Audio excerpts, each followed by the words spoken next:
PV, just give us your name, where you're from, give us the basics so we can set audio level. Parks Bonifay from Lake Alfred, Florida, Polk County.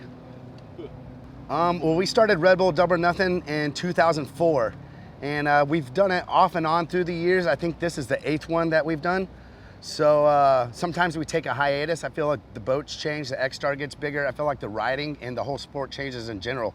You can tell the riders get better and better, and the sport just goes through ups and downs of kind of on a progression level. So I feel like if you can nail the peaks and do Double or Nothing, like when that kind of like coincides, I feel like the timing's great, and I can't think of a better spot or time to do the most current Double or Nothing. Yeah, so when we're gonna do Double or Nothing, I look at the field and I kind of pick not just the best riders, but I try to pick people who have a whole nother gear that they can kind of shift into, because this is about progression, not just for themselves, but for the sport of wakeboarding. So I try to pick people who will lay it on the line, and you get 4 double ups. So you're pretty much, your back's against the wall. There's no room for sandbagging. You pretty much have to go, you have to squeeze that throttle as hard as you can to at least make the final, and definitely to win the event. And you know, I feel like a lot of the older dudes, myself and Danny and some of them, we've hit double ups our entire career. But like Luca Kidd and Sam Brown and Thomas Sherman, like when they grew up, the boats were so big. So these young kids haven't hit double ups as much as we have in the past, just because the wake has just been so big for them that they actually haven't needed it. So I think in the last, at least in the last few weeks, they've really been smacking some double ups, and I've done some research on them and try to figure out which kids are going hard nowadays on the double up, and that's why I kind of picked like the new field of Thomas, Sam, and Luca.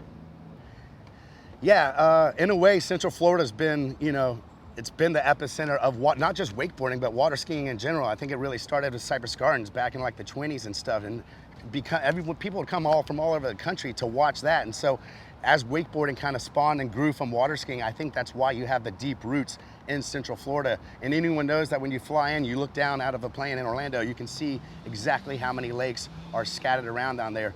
And through the years, you know, I don't think this was like just, I don't know how it became, but like if you were gonna become a pro wakeboarder and make it, you somehow had to go through Orlando. It wasn't a rule or anything, but it just ended up like that for some reason. A lot of the biggest contests were always here.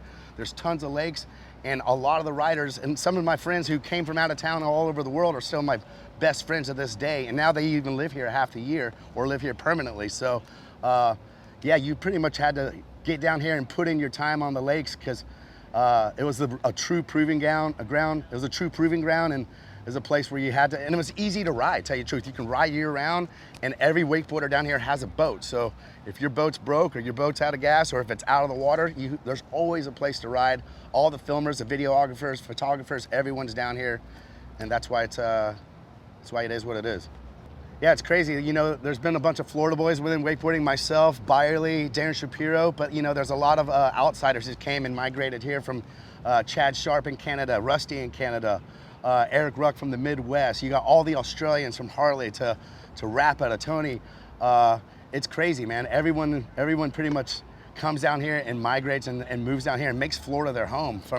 And you know, they pretty much pick up shop and leave their mom and dad at home and come to Florida at an early age and seek of the wakeboard glory. And it's crazy how the diversity of people from all over the world that have come to Central Florida just for wakeboarding. I think we're good. Cool. Right on, boys. Let's go!